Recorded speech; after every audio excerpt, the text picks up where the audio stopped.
사실 목동에서, 일산에서, 하남에서, 먼 곳에서 예배하기 위해 이 자리에 찾아오는 것 참으로 어찌 보면 이 시대에는 불필요하게 여겨질 수 있습니다. 그러나 이 모든 것이 하나님을 향한 우리의 마음의 중심이고 또 하나님을 향한 간절함이 우리의 삶의 그 어떤 것들은 때로는 포기하고 또 양보하고 내려놓게 만드는 것이죠.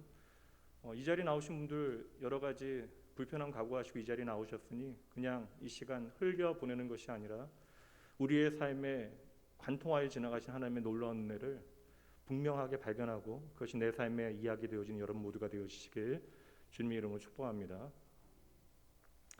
오늘은 크신 하나님 까닭에 멋지고 아름다운 인생 두 번째 시간, 말씀의 제목은요, 하나님이 보시는 단 한 가지라고 하는 제목으로 말씀 함께 나누도록 합니다. 어느덧 코로나19라고 하는 낯선 단어가 저희의 삶의 일상적인 표현이 되어지고 팬데믹으로 인하여 우리의 단순한 일상적인 삶이 멈춰 버린 지도 1년이 훨씬 지나가고 있습니다.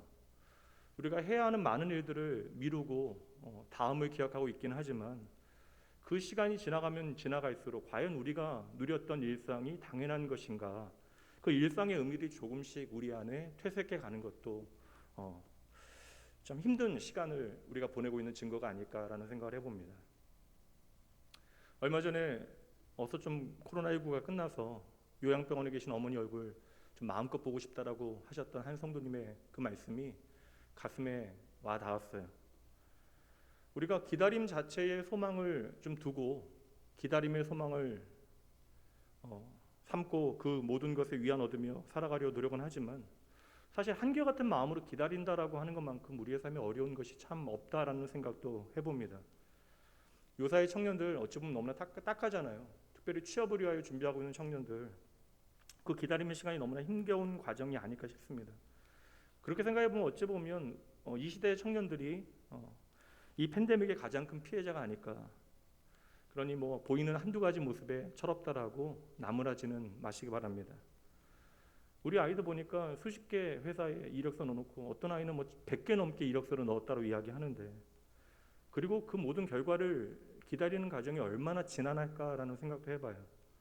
한 청년은 많은 이력서를 이제 넣고 한 외국계 회사에서 2차까지 면접을 마쳤는데 추후 면접, 최종 면접 결과, 최종 면접 일자를 통보해 준다라고 이야기한 후로 벌써 기약 없이 2주의 시간이 지나가고 있다라고. 2주 동안에 기약 없는 그 기다림이 너무나 힘겨워서 자신이 혹시 그 전화를 놓치게 되어질까 봐, 사실 그런 일은 벌어지지 않는데 하루 종일 핸드폰 들여다보게 되어지고 다른 일은 하나도 손에 잡히지 않는다라고 이야기를 해요. 얼마나 애가 탈까 싶어요.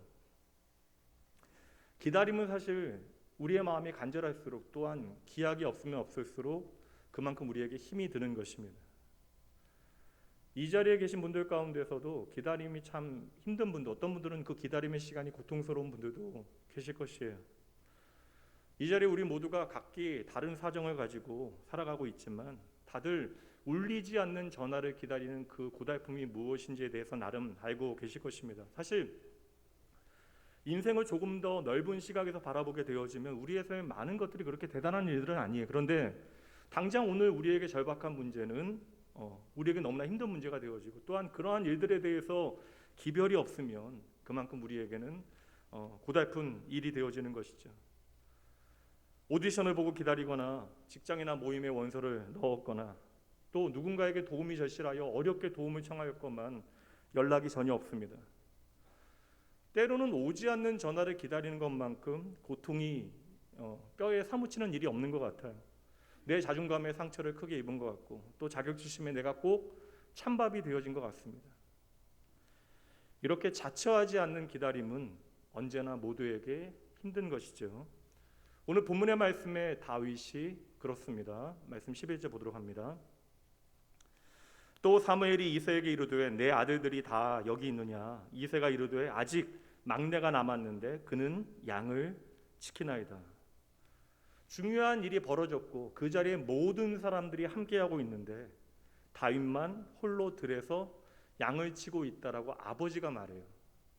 아버지의 말에서 그 어떤 비슷한 느낌을 우리는 받게 되어집니다.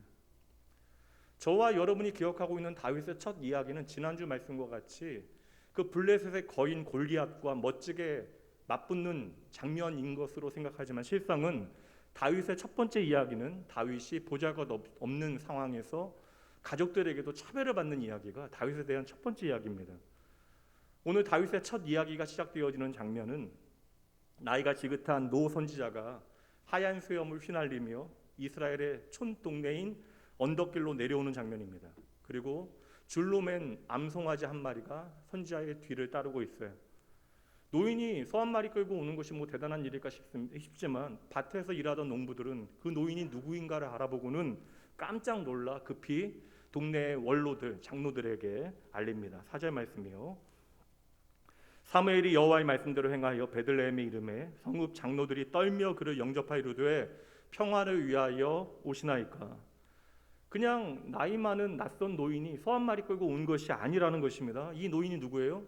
바로 그 위대한 선지자이며 제사장이었던 사무엘.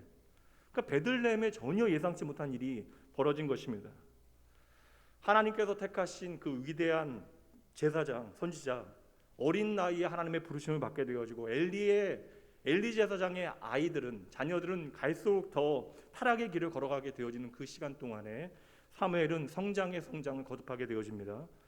그리고 언젠가부터 나라에 큰일이 있을 때마다, 영적인 가르침이 필요할 때마다 하나님의 말씀과 영적인 지혜를 전하는 역할을 이 사무엘이 오랜 세월 감당해 왔던 것이죠. 부족 연맹체의 이스라엘 공동체 가운데 왕정을 시작하게 했던 사람이 바로 이 사무엘입니다. 이스라엘 백성들이 우리에게 큰 문제가 왕이 없는 문제가 아닐까 생각하여 왕을 청하였을 그때에 사무엘은 적임자를 선택하고 그에게 기름을 붓게 되어져요. 그래서 세워진 첫 번째 왕이 바로 사울입니다. 사울왕은 성경이 보여주고 있는 그에 대한 어떠한 외모적인 특징들, 그리고 그의 기질들에 대해 성경은 명확하게 말씀하고 있는데, 사울왕은 훤칠한 키에 힘과 능력이 출중하다라고 이야기해요. 근데 더 중요한 건 무엇입니까? 그렇게 능력 있는 청년이었으나 그는 참으로 겸손하였다. 그렇게 이스라엘은 인간 왕, 우리를 잘 이끌어줄 왕을 원하였고 그 결과로 그들은 원하던 왕을 얻게 되어졌던 것이죠. 그런데 어느새 시간이 지나가고 이제 사무엘에게 이 사울왕이 어느새 고민거리가 되어집니다. 사무엘과 백성들이 원하였던 왕은 온데간데 없어지게 되어지고 형편없는 인간이 되어져서 권력을 탐하고 그 권력을 지키기 위하여 백성들의 눈치만 보고 있는 것이죠. 어느새 사울의 그 겸손했던, 하나님만을 경외했던 그 마음은 온데간데 없이 황폐해져 버리고, 그렇게 지혜롭고 겸손하였던 선한 눈빛도 이루 말할 수 없이 날카로워졌던 것이에요. 왕이 되어졌던 그 순간과 모든 것이 다 달라졌습니다. 이제 누가 보기에도, 특히 하나님 보시기에 더 이상 사울은 왕이 되어질 수 없는 것이죠. 그래서 하나님께서 사무엘에게 말씀하셨는데요. 1절 말씀 그 시작으로 가봅니다. 여호와께서 사무엘에게 이르시되 내가 이미 사울을 버려 이스라엘 왕이 되지 못하게 하였거늘 내가 그를 위하여 언제까지 슬퍼하겠느냐. 너는 뿔에 기름을 채워 가지고 가라. 내가 너를 베들레헴 사람 이새에게로 보내리니 이는 내가 그의 아들 중에서 한 왕을 보았느니라 하시는지라. 아멘. 오늘 노 선지자 사무엘이 그 시골 동네, 촌동네 베들레헴에 나타난 이유에는 바로 이러한 사연이 있습니다. 그런데 여러분, 우리가 사무엘의 입장에서 생각해 보면 그 길을 내려가는 그 과정이, 그 여정이 얼마나 힘겨웠을까, 얼마나 마음이 무거웠을까 싶어요. 여전히 왕이 존재하는 상황 가운데 다른 사람에게 기름을 부어야 하는 일입니다. 엄청난 일이잖아요.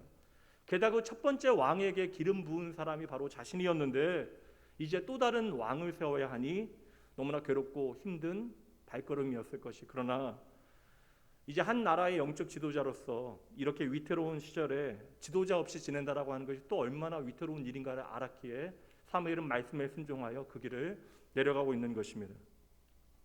당시가 기원전 1000년 정도 되어지는 때예요. 이스라엘은 모든 것이 불완전했던 그러한 시절이었습니다. 사실 과거 300년 전에 여호수아와 갈렙 시절은 참으로 믿음으로 하나님의 놀라운 승리의 역사를 경험하였던 시절. 그러나 그 시절의 모든 믿음의 이야기들은 지나간 과거가 되어졌고 그 이후로부터 영적인 암흑기, 영적인 혹한기가 닥쳐서 300년 내내 이스라엘 백성들은 하나님을 떠나 영적인 어떠한 그런 다운그레이드를 날마다 경험하게 되어져요. 말씀드린 대로 영적인 혹한기가 계속되어지자 그들의 믿음은 어느새 꽁꽁 얼어버립니다. 그래서 그 300년의 세월 동안 이스라엘 백성들은 정말 엉망이에요. 문제는 뭐냐면 우리가 하나님의 백성이다라고 늘상 이야기하면서 하나님 없는 삶을 살아갔다는 것입니다. 그렇게 여호수아 이후로부터 사무엘에 이르기까지의 그 모든 성경의 기록이 사사기라고 하는 성경이 기록되어져 있는데 그 당시에 말씀드린 대로 이스라엘 백성들은 참으로 엉망이었어요. 그럼에도 불구하고 하나님께서는 그들이 그렇게 엉망임에도 불구하고 매 순간마다 그들이 참으로 어려울 그때에 내가 힘들다라고 말만 하면 하나님께서 언제나 사사라고 하는 구원자를 세우시어 그들을 건져내셨던 것이죠. 그러면 여러분 하나님께서 이렇게 우리를 구원하신다는 사실을 깨달으면 하나님께 돌아가며 살게 되어지는 것인데 이스라엘 백성들은 그렇지 않았다라는 것이에요. 그래서 사사기에 이스라엘 백성들의 어떠한 영적인 상태에 대해서 정확하게 보여주는 중요한 구절이 나오는데요. 사사기의 말씀에 여러 번 반복되어집니다. 사사기의 마지막 말씀을 가보죠. 그때 이스라엘의 왕이 없으므로 사람이 각기 자기 소견에 오른 대로 행하였더라. 아멘. 세상적으로 이야기하면 자기 소견에 오른 대로, 내 판단에 오른 대로 살아가는 것은 주체적이고 좋은 삶일 수 있어요. 그러나 하나님의 백성들에게 하나님 없는 자기 뜻대로 자기 선한 대로 살아가는 삶은 결코 좋은 삶이 아니라는 것이죠. 자기 소견에 오른 대로 살아갔던 결과가 무엇입니까? 타락이 쇠락을 계속하게 되어졌고 인류는 무너지고 페르는 극성을 부리게 되어집니다. 이게 눈에 보이는 결과고요. 그들의 그 모든 문제의 근원에는 무엇이 있습니까? 그들의 삶이 진짜 왕이 되신 분이 여호와 하나님이신데 하나님이 내 삶의 왕이라고 하는 사실을 잃어버리게 되어진 거예요. 그래서 하나님의 동행의 흔적이 내 삶에 사라집니다. 백성들은 뭐라고 판단합니까? 이 모든 일들에 대해서 우리에게 왕이 없어서 그렇다. 이 결과가, 이 판단이 참으로 재밌어요. 왜 이러한 판단을 내리게 되어집니까? 하나님 없는 이방의 사람들이 인간 왕과 함께 잘 먹고 잘 사는 것처럼 보여졌다라는 것이죠. 그래서 그들은 신앙적인 기준이 아니라 세상의 풍문과 세상의 방법에 따라 왕을 구하게 되어졌던 것이에요. 그래서 백성들의 요청에 왕은 세워집니다. 그런데 그렇게 세워진 사울왕은 이스라엘이라고 하는 배를 구해낸 것이 아니라 그 배의 침몰을 재촉하게 되어졌던 것이죠. 백성들을 지켜야 하는 군주가 미치광이 폭군이 되어져 가는데 더 문제는 뭐냐면 때마침 대외적인 상황도 너무나 악화되기만 해요. 그 안에 국내의 문제도 심각해지는데 지도자가 이제 뭐 넘어지게 되어지고 흔들리게 되어지는데 외부의 상황도 너무나 힘들어지는 것입니다. 여호수아 때에, 그러니까 300년 전에 이미 쫓겨났던 블레셋이라고 하는 그 나라가 이제 작은 자들이었는데 어느새 신흥 강국으로 부상하게 되어져요. 그리고 여러분 지난주 말씀 나눴듯이 골리앗과 같은 기골이 장대한 장수들이 질비하게 등장하게 되어집니다. 이것만 해도 감당하기 어려운데 게다가 이 블레셋은 철기 무기를 독자적으로 생산하게 되어졌던 것이죠. 이제 모든 상황이 완전히 역전되어져요. 숨죽여 살았던 블레셋은 이미 이스라엘 정도는 아무것도 아닌 것처럼 생각하게 되어지죠. 뭐 쉬운 얘기죠.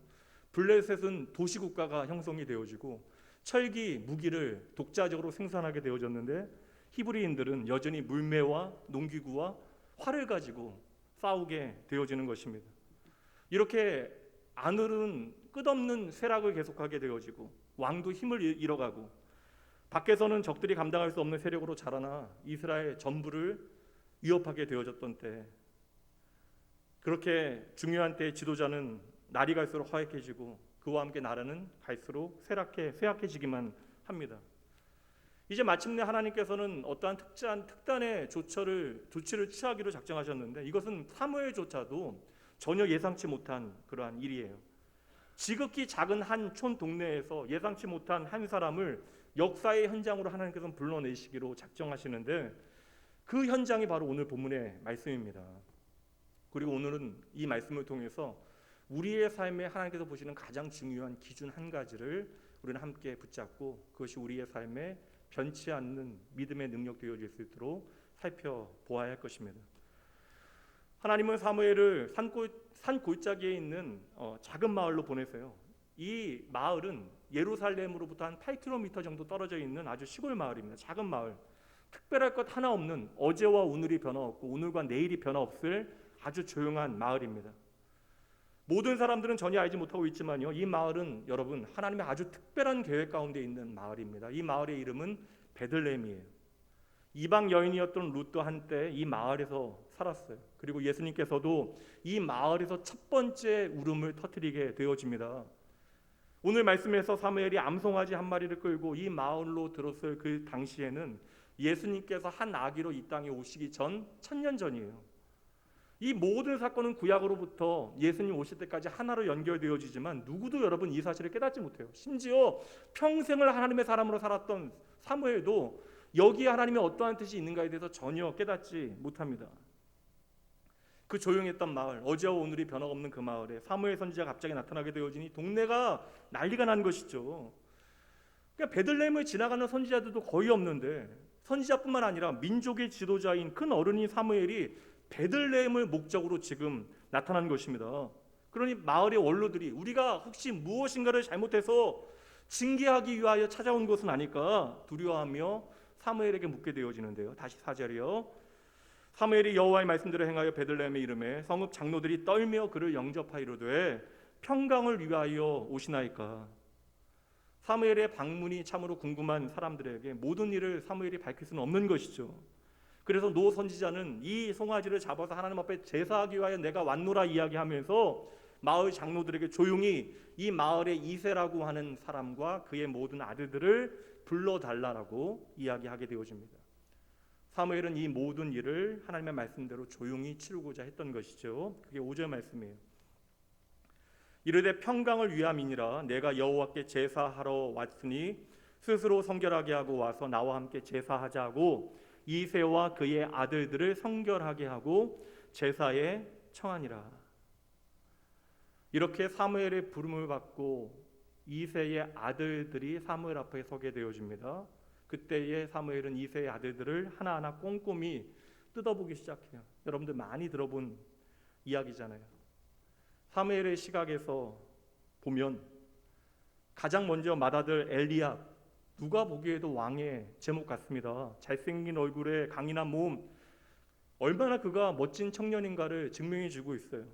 엘리압을 보자마자 이 사람이야말로 왕의 제목이라 사무엘은 생각하죠. 아, 하나님께서 기름 붓고자 하시는 왕의 제목이 바로 이 엘리압이구나. 그렇게 기름을 붓고자 할 때에 하나님께서 그 즉시로 말씀하십니다. 아니다, 그가 아니다. 이어서 동생 아비나답이 나오게 되어집니다. 형 못지않게 훌륭해요. 요즘으로 이야기하면 아주 인류 잡지에 나올 만한 품격이 느껴지는 왕의 제목입니다.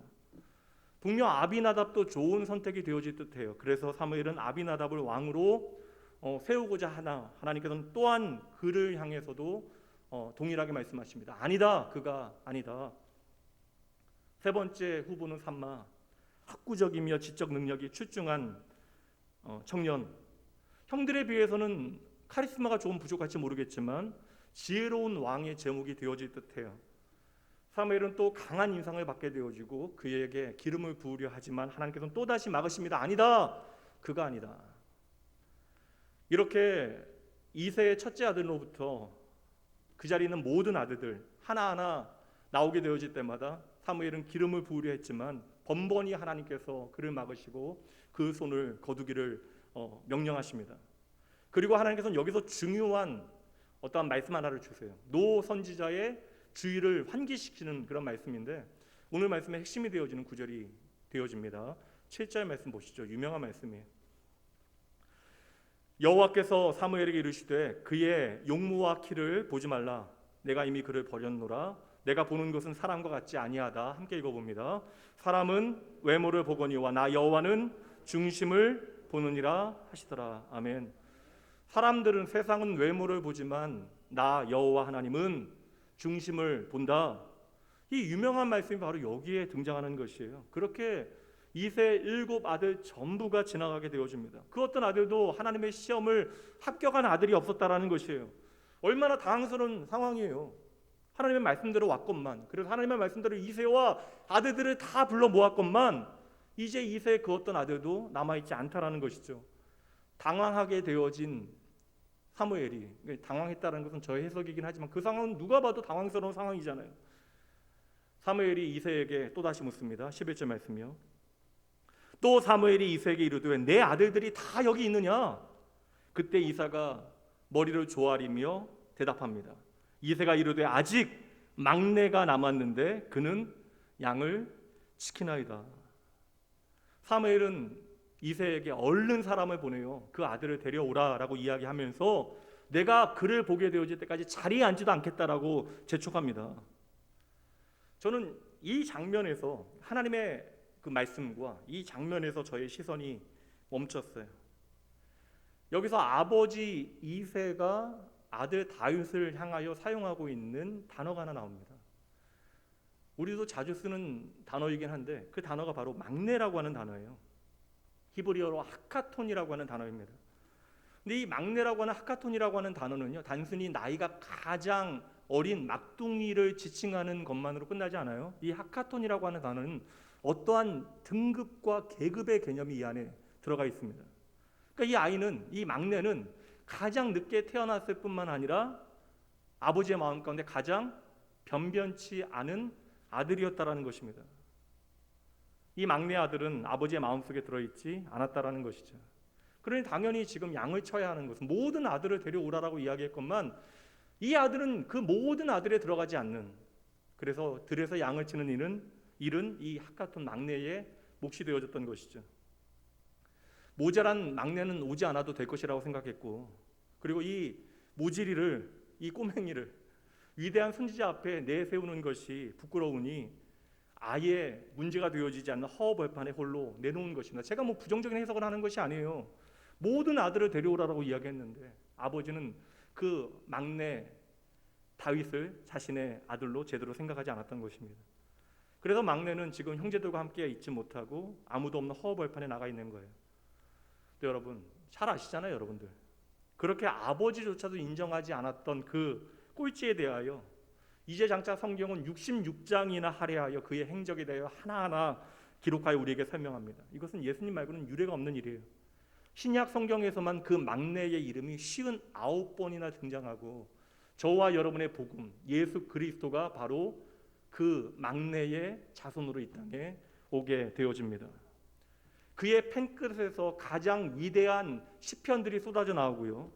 이제 곧 이 막내는, 이 꼬맹이는 거의 골리앗과 맞서 싸우게 되어지는 소년 장군이 되어질 거예요. 그래서 민족을 구원해 낼 것입니다. 장차 왕이 되어지고 뛰어난 용사가 되어지지만 그럼에도 그는 겸손한 하나님의 친구가 되어져요. 그러나 오늘 당장 이 소년은 어떠한 자리에 있습니까? 가족 모임에도 끼지 못하는,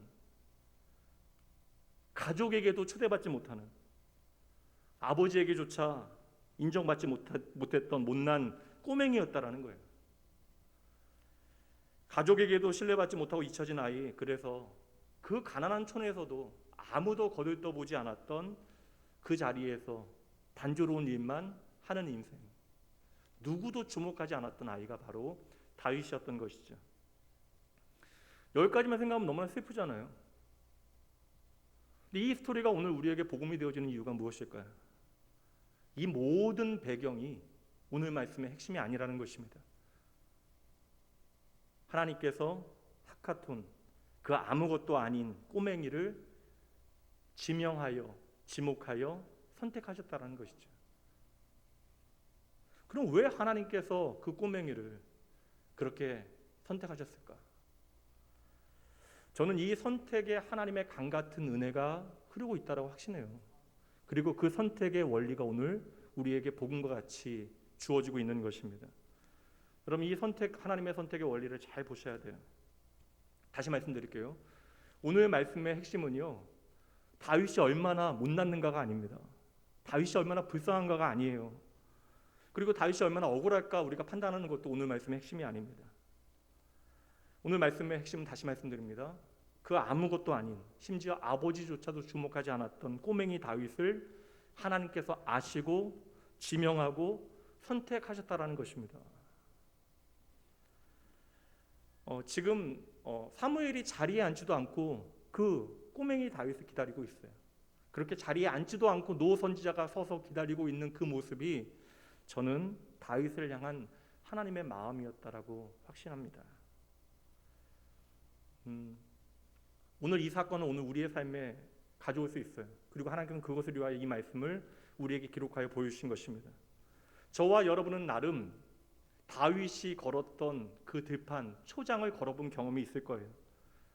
누구의 시선도 나에게 와닿지 않는 소외라고 하는, 무관심이라고 하는, 차별이라고 하는, 단절이라고 하는 이름의 들판을 우리는 걸은 적이 있는 것이죠.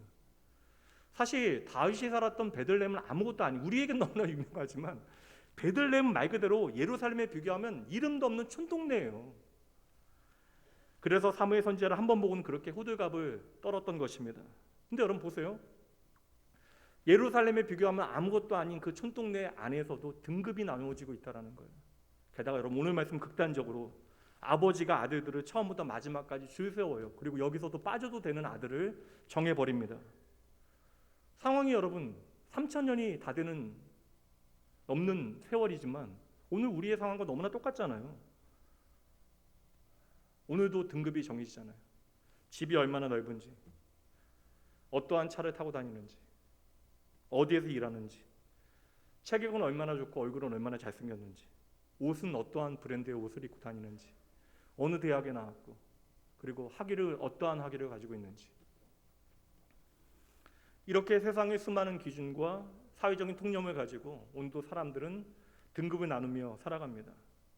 그리고 그만큼 수많은 인생들은 어쩔 수 없다라고 생각하면서 이렇게 등급으로 사람들이 나뉘어지는 일들에 대해서 지쳐 있는 것이죠. 아무리 열심히 일해도 변하지 않아요. 나아지지 않아요. 알아주지 않아요. 정직하게 일하고 내 자신을 희생해도 보상을 받지 못합니다. 윗사람은 정직하게 열심히 성실하게 일하는 쪽보다 알아서 가려운 데를 잘 긁어주는 쪽을 훨씬 더 좋아합니다. 오늘 다윗처럼 심지어 부모조차도 잘난 자식은 내세우게 되어지고 나도 모르게 조금 처지는 아이는 들판으로 내몰게 되어지는 순간들이 있는 것이죠. 예전에 한 청년이, 남자 청년이 저에게 했던 이야기가 있는데 그게 여전히 제 마음에 남아있어요. 그 아이는 둘째였는데 그러니까 아버지로부터, 부모님으로부터 받은 상처에 대한 기억을 가지고 있습니다.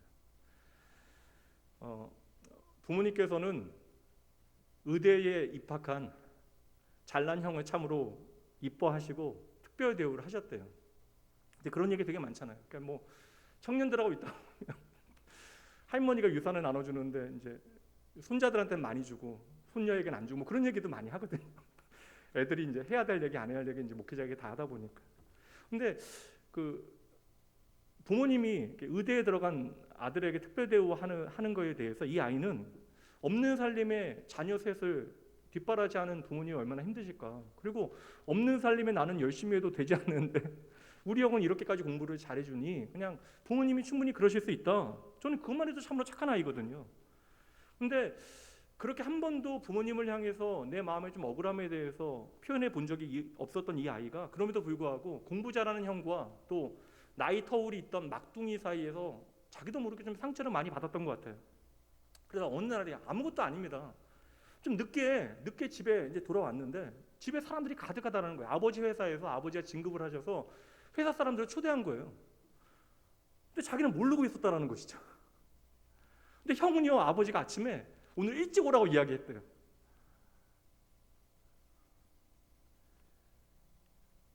저는 뭐 부모님 얘기를 들어본 건 아니니까 부모님의 의도가 그게 아니었다라고 믿고 싶지만 그 아이는 그 순간 내가 부모에게조차도 숨기고 싶었던 하카톤, 쓸모없는 존재라고 여겨졌던 거죠.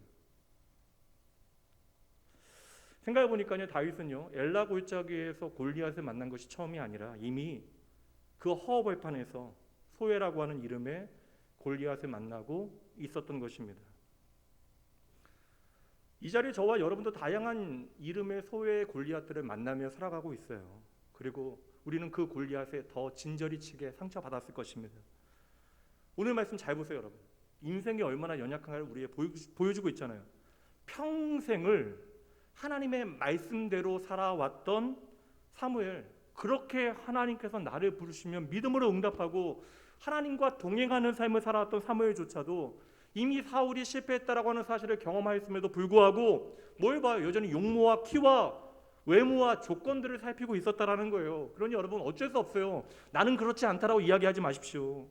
우리 자신은 때로는 그러한 세상의 조건 때문에, 기준 때문에 진절머리 나는 그러한 경험들을 했지만 어느 순간은 또 우리가 그러한 기준들을 가지고 다른 사람들을 판단하는 순간들이 있다라는 거예요. 그러니 여러분, 그러한 삶의 방식으로 또 오늘 말씀에 우리는 주목하여 하나님의 원리가 무엇인지를 발견해내야 하는 것이죠.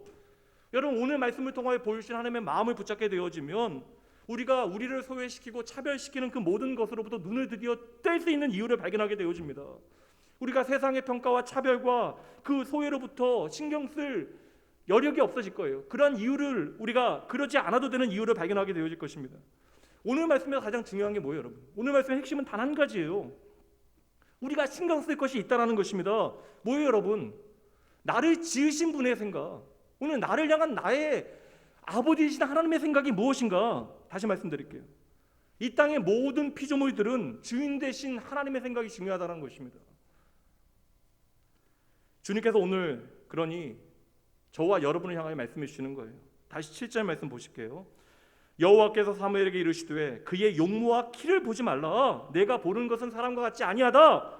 사람은 외모를 보지만 나 여호와는 중심을 보느니라.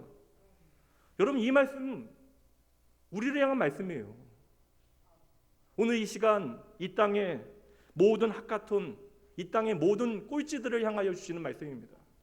여러분들은 그냥 외면하고 싶으실 거예요. 나는 그래도 꼴찌는 아니니까. 그러나 여러분, 어떠한 순간에 내가 꼴찌가 되어지는 순간이 있다라는 거예요. 온갖 다양한 이유로 소외되어지는 순간, 심지어 내 가족에게조차도 내가 소외되어지는 그 순간, 우리에게 주어지는 하나님의 약속의 말씀이 바로 이 말씀입니다. 누구나 소외는 돼요, 여러분. 경제적인 격차로 인하여, 심지어 내가 많은 것을 가지고 있다 하더라도 여러분, 사회적인 변화로 인하여 우리가 소외를 경험하게 되어지는 순간들이 있어요. 충분히 교육을 받으신, 그래서 학교 교사로 일하셨던 한 우리 성도님께서 이제 은퇴를 하신 거예요. 이게 학교 교사를 일하다가 70이 넘으셨는데 어느 날 갑자기, 요새는 뭐 이제 나이 드신 분들도 커피 잘 드시고 뭐 햄버거 잘 드시고 하니까 어느 날 갑자기 이제 혼자 계시는데 햄버거가 너무나 드시고 싶으시더라고요. 그래서 이게 햄버거 파는 전문점에 갔는데 직원들이 일하지 않는 시간이 있나 봐요. 그 카운터에 주문을 받는 직원들이 일하지 않고 그 시간에는 이제 세워져 있는 그 기계로 주문을 해야 되는데 아무리 서서 봐도요, 주문하는 방법을 모르겠다라는 거예요. 충분히 교육을 받았음에도 불구하고 햄버거 하나를 주문하지 못하는 자기 자신에 너무나 실망해서 딸에게 전화해서 이제 내가 다 됐나 보다라고 이야기했다라는 것입니다. 그러니까 배움과 상관없이, 내가 가진 것과 상관없이 사회의 변화에 따라 내가 소외되게 되어지는 순간들도 있다라는 거예요. 계층 간의 단절이나 세대 간의 그러한 갈등의 문제들, 우리에겐 수많은 오늘 소외와 단절의 이유들이 있습니다. 그러니 여러분, 잊지 마셔야 돼요. 오늘 말씀의 핵심은 뭘까요? 하나님은 절대 아무도 버리지 않으신다라는 거예요. 의미 없게 소모되어지는 인생이 여러분 하나도 없다라는 것입니다. 하나님은 지극히 작은 한 사람도 반드시 기억하시고 그를 부르시고 지명하여 당신의 영광을 위하여 기꺼이 그 인생을 사용하신대요. 성경에 많은 믿음의 사람들 생각해 보세요, 여러분. 우리가 그 결과만 보니까 과정을 제대로 놓치게 되어지는 순간들이 있는데, 모세요, 자기 혈기로 사람 죽이고 비겁하게 광야로 도망가요. 요나요, 선택받은 하나님의 선지자임에도 불구하고 하나님의 마음과 내 마음이 다르다라고 오해하여 하나님의 사명 거부하고 반대로 도망갔던 사람. 삼손이요, 하나님의 거룩한 부르심이 있음에도 불구하고 지 마음대로 살아가요. 게다가 이방 여인의 품으로 도망가 버립니다. 하나님께서 하지 말라는 거 다 하고요. 야곱이요, 가족 속이고 도망가잖아요. 그리고 하나님 앞에 여러 번 결단해요. 그러면서도 수도 없이 불신앙의 자리에 맴돌면서 살아가요. 엘리야, 엄청난 하나님의 기적을 경험하고 모든 사람들이 엘리야를 우러러보는 그 순간에도 작은 일에 두려워서 도망가요. 광야에서 엎드려 죽여달라고 자포자기합니다. 신약 성경에서 베드로 얼마나 비겁하게 도망갔는가 여러분 잘 알고 계시잖아요. 성경 속의 모든 믿음의 선배들이 다들 그랬습니다. 그럼 여러분, 오늘 우리도 그럴 수 있다는 사실 인정하셔야 돼요. 믿음의 위대함이 빛나게 되어지는 그 이전 과정에는 다들 이러한 시간이 우리의 삶에는 놓여 있다는 것이죠. 하나님을 잊고 하나님을 거부하고 피해 도망다니고 참으로 비겁했던 순간들이 우리의 삶에는 놓여 있는 것이죠. 그러나 여러분, 그럼에도 불구하고 하나님은 모든 하나님의 사람들을 오늘도 지명하여 부르십니다. 그리고 하나님은 열심으로 그들을, 그리고 오늘 저와 여러분을 만들어가고 계심을 믿으셔야 돼요. 오늘 다윗 보세요, 여러분. 하나님은 아무것도 아닌 베들레헴이에요. 그러니까 베들레헴 동네 자체가 그냥 상실감이 있는 동네예요. 아무것도 아닌 그 베들레헴 주위에 골짜기를 누비고 있는 아무도 바라보지 않는 한 소년을 하나님께서는 주목하여 바라보고 계십니다. 다윗이 빛나냐고요. 우리가 골리앗 앞에 서 있는 다윗을 먼저 주목하여 보고 있어서 그렇지, 아니에요 여러분. 하나님께서는 가장 지루하고 빛나지 아니하는 다윗을 주목하고 계시는 것이죠. 그리고 그 순간 다윗은 허드렛 일만 하고 있어. 아무 가치 없는 일. 어떠한 분들은 간혹 다윗이 그렇게 가치 없는 일에도 열심을 다했다. 좋은 해석이긴 해요. 근데 성경 아무리 봐도 그러한 표현이나 뉘앙스는 전혀 나오지 않잖아요. 그러니까 다윗이 그렇지 않았다는 얘기하는 게 아닌가. 성경은 그것을 우리에게 보여주는 것이 목적이 아니라는 것입니다. 다윗이 얼마나 가치 없는 일에도 열심을 다했는가? 그게 아니라는 거예요. 자녀가 부모의 재산, 자원이 되어지는 시절에 핫가톤, 모두가 무시하는 아들이 아버지의 명령을 거부한다. 말이 안 되는 시절입니다. 그래서 이 소년은 지금 가족들로부터 소외되어 홀로 들판에 나가 있는 것이죠. 그리고 사무엘이 지금 방문한 이 중요한 순간에, 게다가 나도 포함되어줘야 하는데, 이 중요한 순간에 이 들판의 다윗은 모든 사람들에게 잊혀져 있다라는 거예요. 이게 오늘 말씀의 중요한 배경입니다.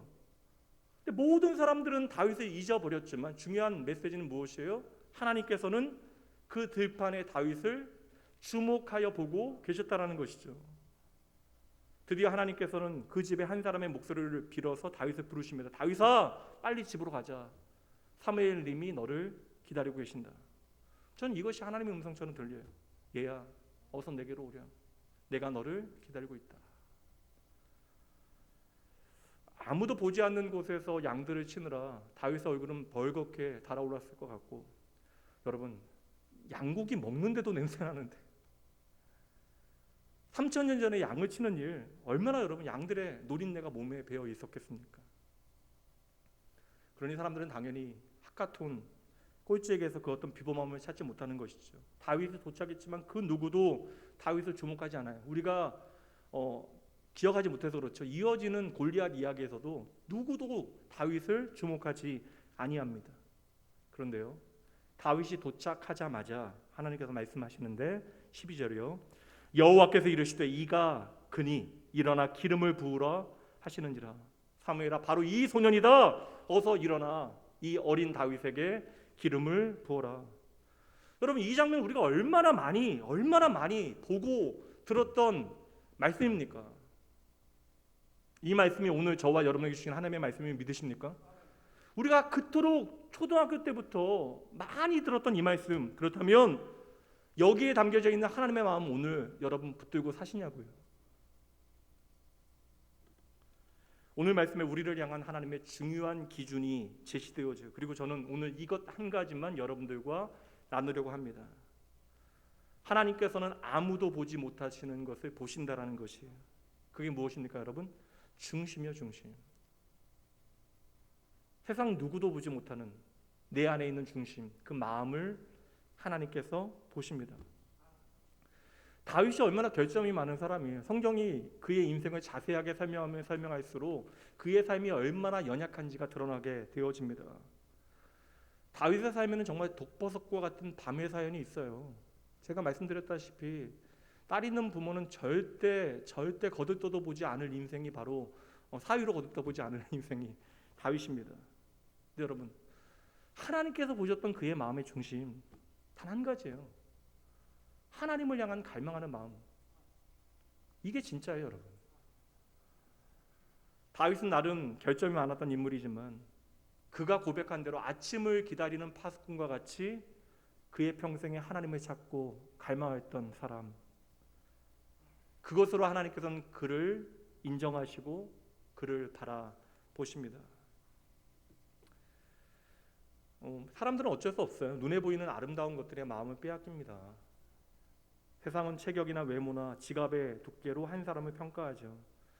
세상이 그렇다라는 것에 억울해하거나 답답해하지 마세요. 그것은 그저 세상의 기준일 뿐입니다. 우리가 억울해하고 그만큼 답답해한다는 것은 우리가 그것에 매여 있다라는 증거예요. 다시 말씀드리면 여러분, 그 기준에 좀 덜 매이며 사시면 되는 거잖아요. 여러분, 오늘 말씀의 핵심 무엇이에요? 모든 인생의 주인 되신 창조주 하나님께서는 다르다 말씀하시는 것이죠. 하나님께서는 오직 한 가지 기준, 그 중심 마음을 보신대요. 우리는 마음도 보지만, 세상의 모든 기준의 마음도 함께 보지만 하나님께서는 우리의 중심 그 마음만 보신대요. 그렇다면 여러분, 오늘 우리가 점검해야 될 것, 우리가 준비해야 될 것이 무엇인지를 우리가 이 말씀을 통해서 분명히 확인해야죠. 우리가 오늘 무엇을 준비하고 무엇을 점검해야 합니까? 그 중심, 우리의 마음이죠. 다윗을 통하여 이 땅에 예수 그리스도께서 오셔요. 하나님의 거룩하신 구원의 일들을 이루어 가십니다. 근데 그 소년 다윗의 첫 번째 스토리는 다윗이 얼마나 보잘것 없고 사람들에게 사랑받지 못했던 존재인가를 우리에게 있는 그대로 보여줘요. 그를 통하여 하나님께서 보여주시는 중요한 진리 하나를 우리로 하여금 확인하게 하시는 것입니다. 여러분, 하나님은 자녀된 저와 여러분을 온전히 다 정확하게 모두 아십니다. 이게 진리예요, 여러분. 하나님은 우리의 삶의 모든 것을 정확하게 다 모두 아시기 때문에 우리의 삶에 가장 적합한 계획을 딱 들어맞는 계획을 세워놓고 계심을 여러분 믿으셔야 돼요. 오늘도 우리는 세상에서 인정받고 관심과 시선을 받기 위해서 나름대로 돋보이게 옷을 입을 수 있는 방법, 매력적으로 보일 수 있는 방법에 대해서 집중합니다. 제가 딸에게 요새 뭐 유행하는 뭔가 코드가 있어야 되니까 이제 20대가 된 딸에게 이제 뭔가를 얘기하기 위해서 요새 뭐 유행하는 게 이렇게 입는 거 아니야? 그러니까 벌써 유행이 지났대요. 그거는. 물론 여러분, 나의 가치를 적절하게 표현하는 방법들을 열심히 찾고 아는 건 나쁜 일 아닙니다. 그러나 여러분, 우리가 그 가운데 우리의 인생의 첫 번째 기준이 무엇인지에 대해서는 놓쳐서는 안 되는 것이죠. 그럼 여러분, 다윗의 많은 시편 가운데 아주 빛나는 그의 고백이 담겨져 있는 말씀 한 구절 보도록 할게요. 하나님에 대한 고백이에요. 시편 139편입니다. 주께서 내 내장을 지으시며 나의 모태에서 나를 만드셨나이다. 내가 주께 감사하옴은 나를 지으심이 심히 기묘하심이라. 주께서 하시는 일이 기이함을 내 영혼이 잘 아나이다. 하는 말은 뭐냐면 하나님께서 나의 모든 것을 아시는데 하나님께서 왜 나를 이렇게 다 아시는지에 대해서 나는 알 수 없습니다. 그 얘기예요. 내가 은밀한 데서 지음을 받고 땅의 깊은 곳에서 기이하게 지음을 받을 때에 나의 형체가 주의 앞에 숨겨지지 못하였나이다. 내 형질이 이루어지기 전에 주의 눈이 보셨으며 나를 위하여 정한 날이 하루도 되기 전에 주의 책에 다 기록이 되었나이다. 나의 모든 것을 하나님께서 다 하신다라는 거예요. 이제 17절 함께 읽습니다. 하나님이여, 주의 생각이 내게 어찌 그리 보배로우신지요, 그 수가 어찌 그리 많은지요. 여러분, 같은 하나님 앞에 이 고백 오늘 가능하십니까? 한마디로 정리해 볼게요. 내가 존재하기도 전에 하나님은 나의 모든 것을 다 알고 계신다라는 것입니다. 내가 태어나기도 전에, 내 형질이 결정나기도 전에 나의 모든 것을 다 아시는 하나님께서는 심지어 오늘 나의 삶의 모든 마음과 중심과 생각과 동기까지도 다 하신대요. 그래서 하나님은 우리가 생각하는 것 이상으로 심지어 내가 모르는 그 마음 깊은 곳에 있는까지도 다 헤아리신다라고 말씀합니다. 다윗의 고백을 조금 더 들어보시죠. 1절부터 말씀 봅니다. 여호와여, 주께서 나를 살펴보셨으므로 나를 아십니다. 주께서 내가 앉고 일어섬을 아시고 멀리서도 나의 생각을 밝히 아시오며 나의 모든 길과 내가 눕는 것을 살펴보셨으므로 나의 모든 행위를 익히 아시오니 여호와여, 내 혀의 말을 알지 못하시는 것이 하나도 없으십니다. 여러분, 좀 이 말씀에 위로 받으셔야 되는데요. 하나님이 나의 모든 것을 다 아신다라고 하는 사실, 하나님께서 내 마음의 동기와 그 중심을 살피신다라고 하는 사실, 어떤 사람들은 이 말씀을 너무나 두렵고 무섭게 생각해. 아닙니다, 여러분. 이 사실, 하나님께서 나의 모든 것을 다 아신다는 사실은 오늘 나를 온전히 자유하게 하는 하나님의 은혜의 진리가 되어주면 믿으시기 바랍니다. 여러분, 하나님이 나의 마음의 중심을 다 아신다라고 하는 이 진리가 우리의 삶에 어떠한 유익이 있을까요? 하나님께서 나의 모든 것을 다 아신다는 것이 우리의 삶에 어떠한 변화를 만들어내겠습니까? 첫 번째, 하나님께서 나의 모든 것을 다 아시기 때문에 우리가 하나님을 속일 필요가 없는 거예요. 오늘 우리는 세상 가운데 내가 좀 괜찮은 사람인 척 해야 합니다. 내가 그럴듯한 사람인 척하면 나를 꾸미며 살아가야 돼요. 그렇게 거짓으로 나를 포장하고 때로는 거짓으로 나를 변호하며 우리는 우리의 인생을 살아가요. 근데 여러분, 그 결과가 무엇이에요? 우리가 아무리 거짓으로 나를 포장해낸다 할지라도 그것은 거짓이게 결국 나를 두려워하게 만드는 것이죠. 나를 불안하게 만드는 것입니다. 그러나 여러분, 오늘 말씀 그대로 하나님이 나의 모든 것을 다 아신다라고 하는 진리는 우리로 하여금 나를 속이고 위장하게 만들 필요가 없게 자유하게 하시는 거예요. 그래서 여러분, 나의 모든 것을 다 아시는 하나님은 오늘도 우리의 연약함과 부족함, 모자람을 다 아신다라는 거예요. 내가 1등인 것처럼 행세하지만 내가 여전히 꼴찌와 같은 마음을 가지고 살아간다는 사실을 하나님께서 아신다라는 것입니다. 그렇게 나의 모든 것을 다 아시는 하나님은 내 안에 있는 정말 어린이를 다 보시고 내 안에 그 모든 정직한 영을 새롭게 만들어내신대요. 다윗의 고백이요, 시편 51편 10절. 하나님이여, 내 속에 정한 마음을 창조하시고, 내 안에 없었던 것, 내 속에 정한 마음을 창조하시고 내 안에 정직한 영을 새롭게 하소서. 오해하지 마세요, 여러분. 하나님께서 나를 다 모르시기 때문에 나를 사랑해 주시는 것이 아니라 하나님은 나를 다 아시면서도 나를 사랑해 주시는 거예요. 그러니 여러분, 하나님 앞에 나아가기 주저하지 마셔야 합니다. 다시 말씀드릴게요. 하나님께서 나를 다 아시기 때문에 우리는 나를 하나님 앞에 거짓으로 꾸며낼 필요가 없는 거예요. 두 번째, 하나님은 나를 다 아시기 때문에 하나님을 경외하며 바르게 살아갈 수 있는 이유를 우리는 붙들게 되는 거예요. 목사님, 저도 말씀대로 살지 못해요. 예전엔 제가 제일 괴로웠던 게 말씀대로 살지 못하면서 말씀을 전해야 한다라고 하는 부담이 저에게 너무나 컸습니다. 근데 저는 이것 자체도 그냥 저의 연약함이라고 생각을 해요. 그러니까 말씀대로 살고자 하는 제 마음의 그 동기를 열심히 점검해요. 말씀대로 살지 못하기 때문에 우리에겐 말씀이 오늘 필요한 거예요. 하나님을 외면하며 살기 때문에 우리는 오늘도 하나님이 필요한 것입니다. 하나님의 은혜를 우리가 제대로 붙잡지 못하니 오늘도 우리에게 넘치는 하나님의 은혜가 필요한 것입니다. 하나님께서 우리의 마음속에 있는 동기까지도 다 판단하신다라고 말씀하세요. 잠언 말씀 16절 2절. 사람의 행위가 자기 보기에는 모두 깨끗해 보여도 우리가 속을 때도 있어요. 내가 꽤 괜찮은 사람이구나. 내가 교회 나와서 저 사람보다는 내가 그래도 괜찮은 사람이지. 그렇게 내가 내 자신에 대해서 상당히 긍정적인 평가를 하는 그 순간에도 여호와는 심령을 감찰하신다. 우리가 얼마나 엉망인가를 다 아신다라는 거예요. 예전에 이것이 너무나 두려웠는데, 그래서 이것을 어떻게 좀 메꿔보기 위해서 그렇게 열심히 다했는데 그래도 메꿀 수 없는 제 자신의 한계를 발견했다고요. 근데 여러분, 바로 거기서부터 하나님의 놀라운 은혜가 시작되어지는 것입니다. 하나님은 우리의 동기에 무게를 두신대요. 우리의 마음을 다 알고 계신대요. 그러니 우리가 하나님을 향해 애써가며 내 마음의 동기를 숨길 필요가 없다라는 것입니다. 그렇다면 여러분, 숨기는데 에너지를 쓰지 마시고요. 내가 괜찮아 보이는 사람인 척 하는데 에너지를 쓰지 마시고 우리가 이제 가야 하는 길은 단순하고 분명해집니다. 여러분, 이스라엘 백성들의 역사가 우리의 역사예요. 하나님을 섬긴 다음에 어떻게 수백 년 동안 하나님 없는 삶을 살아갑니까? 그게 오늘 우리의 이야기일 수 있다고요. 하나님을 사랑한다 이야기하면서 전혀 사랑하지 않는 삶의 이야기가 오늘 우리의 이야기일 수 있어요. 하나님은 살아계십니다, 하나님은 전능하십니다 고백하면서 하나님 없는 것처럼 살아가는 삶의 거짓이 우리의 삶에 놓여 있을 수 있다는 것입니다. 이거 확인하면 우리의 삶은 단순하고 분명해져야 돼요. 무엇입니까? 나의 모든 것을 다 아시는 하나님 앞에서 내 삶을 살아드리는 것입니다. 그러면 돼요.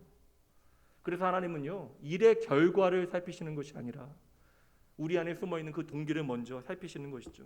그러니 여러분, 이보다 더 강력한 믿음의 동기가 어디 있겠습니까? 말씀 한 구절만 더 보도록 하죠. 신명기 12장 7절 8절 말씀입니다. 이제 이스라엘 백성들이 가나안 땅 하나님의 백성으로 그 땅에서 살아가게 되어질 때 너희의 삶은 이렇게 변해야 된다. 모세가 마지막으로 이제 가데스 바네아에 모여 있는 이스라엘 백성들에게 이제 부탁하는 거예요. 마지막 설교와 같은 말씀입니다. 거기 곧 너희의 하나님 여호와 앞에서 먹고 그 하나님의 약속의 땅에서 너희는 하나님 여호와 앞에서 먹고 너희 하나님 여호와께서 너희의 손으로 수고한 것에 복 주심으로 말미암아 너희와 너희 가족이 즐거워할지니라. 우리가 오늘 여기에서는 각기 소견대로 하였거니와 너희가 거기서는 그렇게 하지 말지니라. 단순해요, 여러분.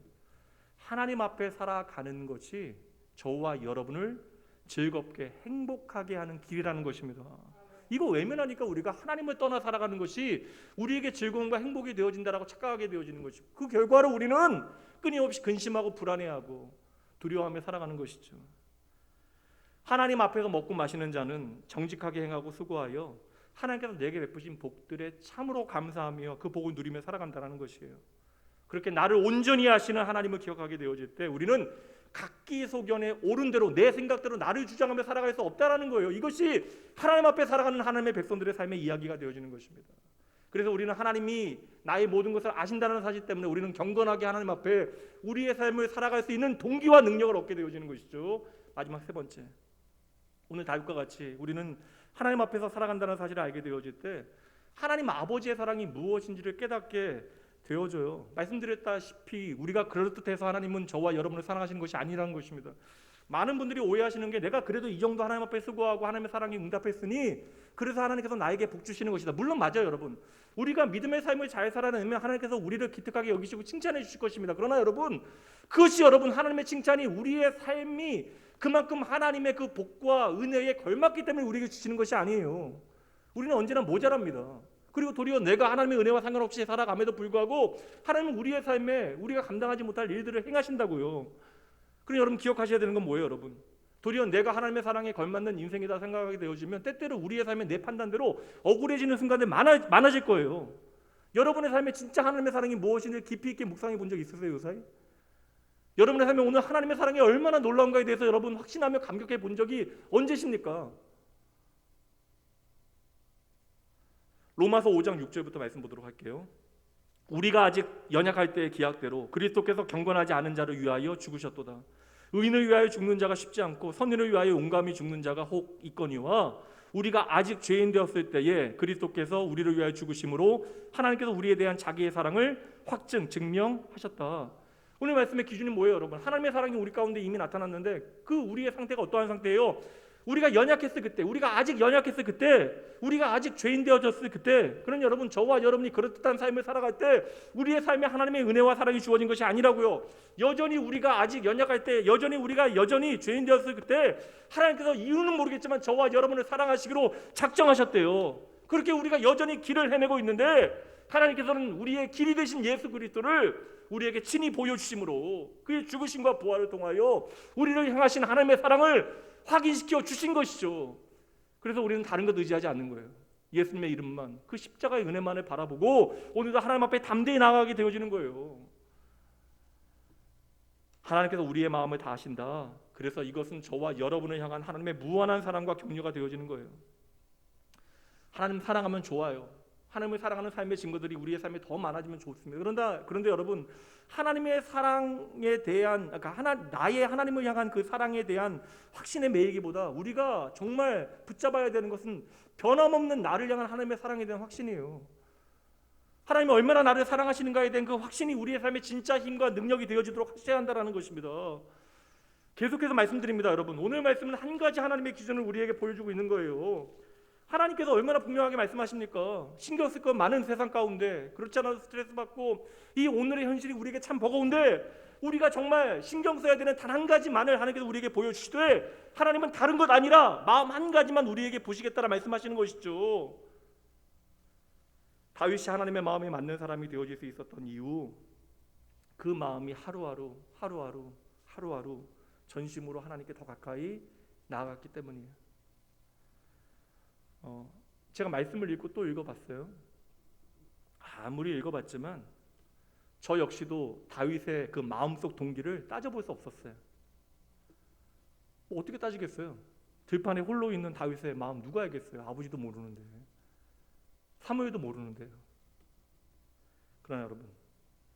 그러나 하나님께서는 저뿐 아니라 아버지도 헤아리지 못한 다윗의 마음, 그 중심을 헤아리고 계셨다라는 거예요.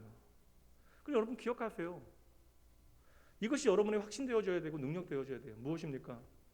세상이 나 몰라준다 할지라도 하나님은 나 알아주신다라는 거예요. 우리의 마음 기억하신다라는 거예요. 그래서 저는 다윗의 시편 가운데 가장 좋아하는 시편, 모든 믿는 사람들이 좋아하는 이 시편, 이 고백, 시편 23편 1절 말씀 함께 읽어볼까요?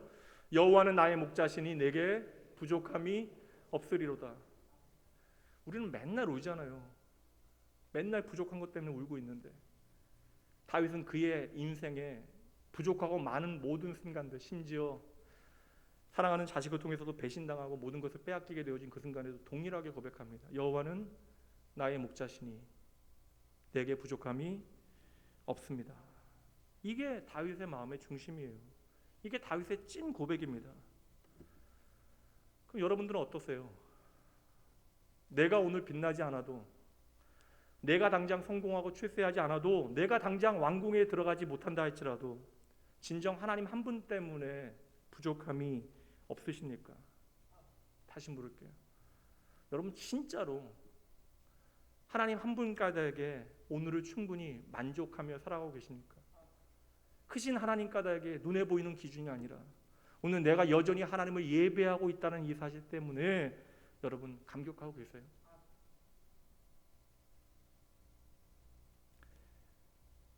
감사해요 여러분. 그래서 세상 모든 사람들에게, 심지어 아버지에게도 다윗의 중심이 보이지 않았는데 하나님께는 그 다윗의 마음의 중심이 너무나 잘 보였다라는 거예요.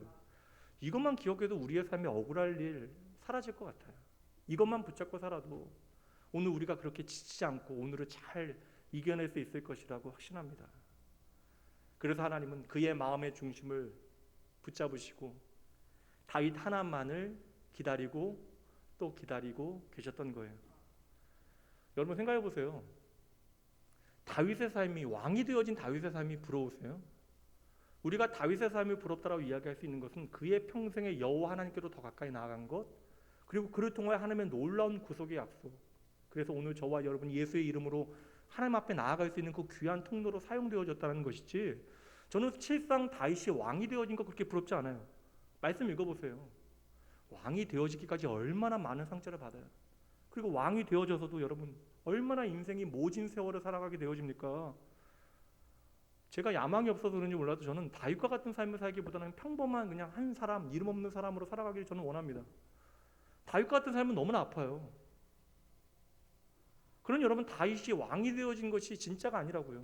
우리가 이전에 살폈던 요셉이 애굽의 총리 대신 되어진 것이 진짜가 아니라고요. 다윗은 이 모든 시간들을 통하여 깨닫게 되어지는 것이죠. 내 인생에 하나님보다 더 중요한 분은 없다. 내 인생에서 가장 소중한 관계, 그리고 내 인생의 영원한 관계는 하나님과의 관계이다. 그래서 다윗은요, 그 마음이 하나님을 향하여 조금 더 가까이 나아가고 조금 더 날마다 진실해지고 조금 더 뜨거워졌던 거예요. 이거 잘하고 여러분 하나님 나라 가셔야죠. 무엇 자랑하시겠습니까?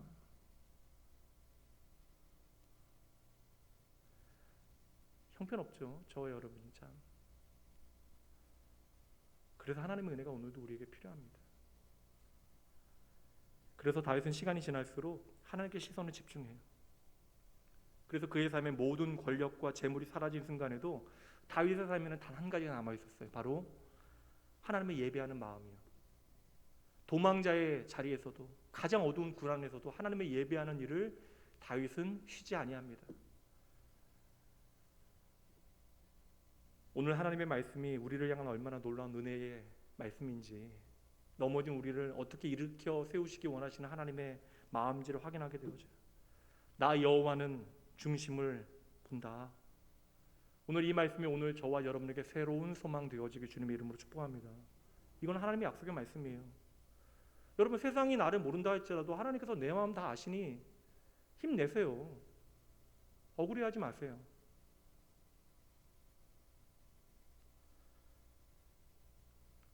우리의 시선을 하나님께 조금 더 집중하며 오늘을 살아가시면 됩니다. 믿음이라고 하는 것은 한순간에 엄청난 변화를 만들어내기도 해요. 그러나 여러분, 실상 믿음이라고 하는 것은 오랜 시간 변하지 않고 꾸준히 그 자리를 잘 지키는 삶의 태도가 되어줘야 돼요. 다시 말씀드립니다. 하나님은 우리의 마음의 중심을 보십니다. 그러니까 믿음을 한 번의 로또와 같이 생각하지 마세요. 믿음은 하나님을 향한 평생의 변함없는 태도가 되어져야 하는 것입니다. 오늘 말씀을 이 말씀으로 결론 지어 보도록 할게요. 역대하 16장 9절. 여호와의 눈은 온 땅을 두루 감찰하사 전심으로 자기에게 향하는 자들, 그 마음이 하나님을 향하는 자들을 위하여 능력을 베푸십니다. 여러분, 오늘 내가 하나님께 얼마나 소중한 존재인가를 잊지 마세요. 이것에 가장 먼저 우리는 뿌듯해하고 자신감 얻어야 하는 것입니다. 다시 말씀드릴게요. 하나님께 나의 존재는 참으로 소중합니다. 나를 다 아시는 하나님께서 변함없이 나의 삶을 책임져 주시겠대요. 나는 너의 마음만 보겠다라고 말씀하십니다. 그 하나님 앞에서 하나님은 날마다 가까이 하는 것이 내 삶의 최고의 복임을 여러분 먼저 고백하시고 날마다 세상이 아니라 하나님께로 가까이 나아가시는 여러분 되시길 주님의 이름으로 축복합니다. 오늘도 하나님은 여러분의 중심을 보십니다. 그러니 여러분, 처음에 말씀드린 것처럼 오늘 우리의 기다림이 너무나 고되고 힘들어요. 그러나 우리의 마음의 중심을 보신 하나님은 그 어떤 순간에도 우리의 모든 믿음의 기다림을 헛되지 않게 하실 것입니다. 잠시 기도하시죠. 하나님 아버지, 우리의 삶의 모든 것이 하나님의 은혜입니다. 하나님의 말씀이 내 삶의 전부라 여기면서도 막상 그 말씀 우리의 삶의 중심 삼지 못하고 내 뜻대로 살아가는 순간이 얼마나 많았는가를 이 시간 주님 앞에 고백합니다. 주여, 날마다 허락하시는 말씀을 통해서 주의 마음 깨닫게 하시고 그리하여 그 말씀이 오늘 살아있는 삶의 능력 되게 하여 주시옵소서. 아버지에게도 인정받지 못했던 막내가 다윗이었습니다. 그러나 그 다윗에 대하여 끝까지 특심한 관심을 가지신 분이 바로 하나님 나의 아버지이십니다. 다윗의 중심을 보시고 그의 미래를 책임지셨던 분이 하나님이시기에 오늘 우리가 그렇게 걱정하고 있는 나의 내일도 하나님께서 반드시 준비하시고 좋은 길로 인도하여 주심을 믿게 하여 주시옵소서. 당장 우리가 세상 누구에게 인정받지 못한다 할지라도, 우리가 다윗과 같이 엉성하고 연약하여 나의 사랑하는 사람들에게도 잊혀진다 할지라도, 버림받는다 할지라도 그런 나를 향하신 하나님의 섭리가 있음을 결코 잊지 말게 하여 주시옵소서. 주여, 이 시간 머리 숙인 주의 백성들로 하여금 세상이 아니라 하나님께서 기억하시는 인생을 살아가게 하시옵소서. 나를 향하신 하나님의 본심과 하나님의 전심 붙들고 내가 얼마나 하나님께 사랑받는 존재인가를 깨달아 내 평생 하나님 앞에 날마다 가까이 나아가는 인생 되어질 수 있도록, 그리하여 오늘 다윗과 같이 여호와는 나의 목자시니 내게 부족함이 없습니다 고백하게 하여 주시옵소서. 주님께서 나를 아시니 참으로 감사합니다. 이것이 우리의 산소망 되게 하여 주시옵소서. 언제나 사랑하는 자녀의 그 중심을 보시고 지켜주시는 선한 목자 되신 예수님 이름으로 간절히 기도합니다. 여러분 잠시 기도하시죠. 내 삶이 특별하지 않아서 우리의 간구가 그리고 우리의 고백이 하나님 앞에 들려지지 않을 것이라고 착각하지 마세요. 내 삶을 하나님께서 함께 하시는, 그리고 하나님께서 주목하시는, 그리고 나의 모든 것들을 살피시는 하나님의 일하심의 과정이 되어집니다. 여러분 잊으시면 안 돼요. 오늘 버티고 이기는 능력이 바로 나를 아시는 하나님께 있는 것입니다. 오늘 내가 홀로 되어진 것 같이 여겨지신다면 여러분 그 홀로 되어진 자리에 더 선명하게 하나님이 계심을, 그리하여 다윗과 같이 그 하나님을 선명히 발견하게 되어지는 은혜의 시간이 되어짐을 기억하시고, 오늘도 내 삶에 아름다운 뜻을 이루어 가신 하나님, 그리하여 하나님 까닭에 멋지고 아름다운 인생이 나의 인생입니다 고백하신 여러분 되셔야 돼요. 헌금을 하나님 앞에 봉헌할 터인데 여러분의 삶을 하나님 앞에 봉헌하시죠. 이제 잠시 하나님 앞에 기도하며 나아갑니다.